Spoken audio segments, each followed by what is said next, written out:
I had a beautiful video. All done. And yet again, my microphone has failed me. So you're going to get the short version. So, Top 5 Wednesday. We're going to talk about top 5 favorite required reading books. I am taking 4 from high school, 1 from graduate school. And 3 of the high school ones actually all took place in the same year. Required reading book number 1. Catcher in the Rye by J.D. Salinger. Lots of people hate this book. I think it's wonderful, basically for all the reasons most people hate it. Holden Caulfield is an awful, unreliable narrator. He cannot hold on to one train of thought. He switches topics every 2 chapters. I think it's a brilliant look into the way the teenage brain works, because God knows I thought like that back then as well. But excellent book. I really, really enjoyed it. I don't care what anyone else thinks. Book number 2. Fahrenheit 451 by Ray Bradbury. Actually, one of the only, possibly the only book by Ray Bradbury I've ever read. I really need to change that. My dad's a huge Bradbury fan. He's recommended so many books to me, and I just haven't read them. This is a really interesting book simply because it takes everything I love, books and learning and all that jazz, and makes it illegal. And then starts to show people rebelling against that. I like a good, fight against the man type book, as you're going to see from the other books I list here. But excellent book. Really, really excellent. I'm repeating myself, but I really enjoy this. Anyone that can put on the back of their book, he'd never question the pleasure of the midnight runs or the joy of watching pages consumed by flames. Why would you burn books? Absolutely would recommend this book 100%. Book number 3. This will come as a surprise to absolutely no one that knows me. To Kill a Mockingbird by Harper Lee. Quite literally, look at my shirt. I love this book so much. Mockingbird is a classic, one of the few books that are genuinely determined as classics that I enjoy. I think this is fantastic. It would have been wonderful standalone just by Harper Lee. I'll still read Go Set a Watchman eventually, but I will absolutely keep in mind that Set a Watchman is basically just the first draft of Mockingbird, so I'll just be reading Mockingbird twice from different time periods. So much of my life has been influenced by Mockingbird, Atticus Finch, Scout Finch, all of that jazz.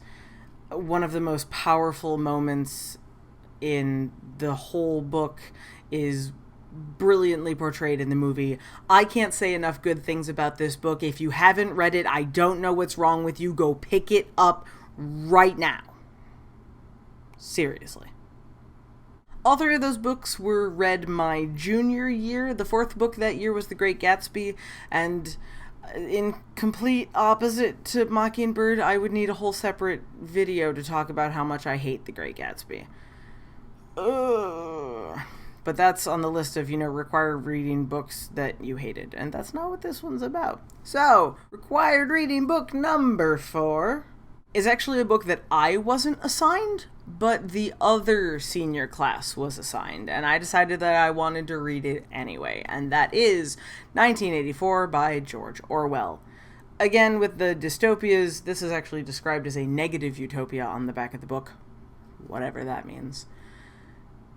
Fascinating look into the world. Of course, it's interesting looking back on it, from 2015, because this was, 3 years before I was born, supposedly.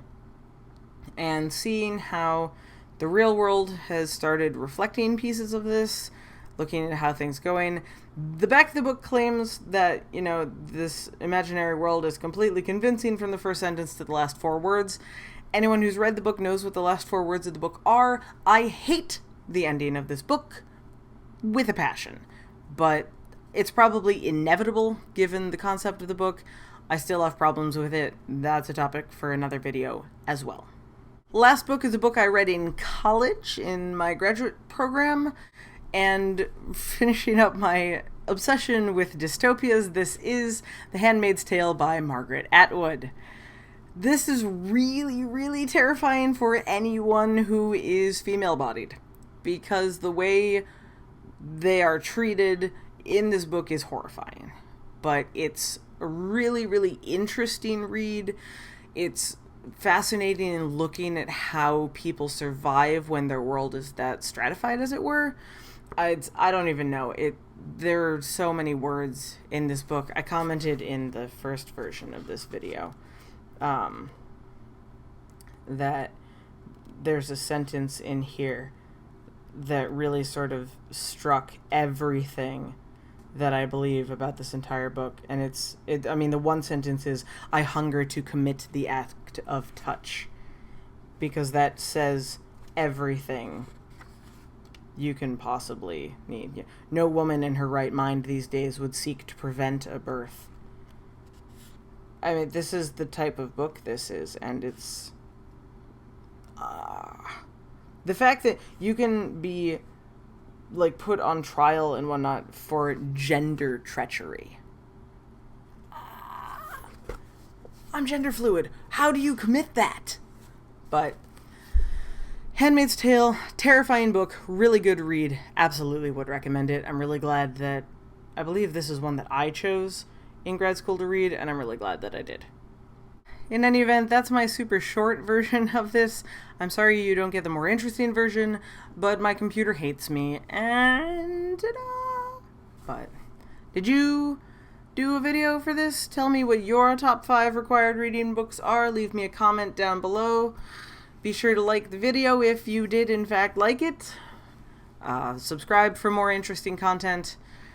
At least I think I'm occasionally interesting. If nothing else, you get free entertainment while watching someone be dumb, and they charge you for that on cable television. So I'm going to try and have a book review for you soon, the next couple of days. It really depends on how my schedule works out, but if nothing else, I will have another video for you soon. So until then, bye!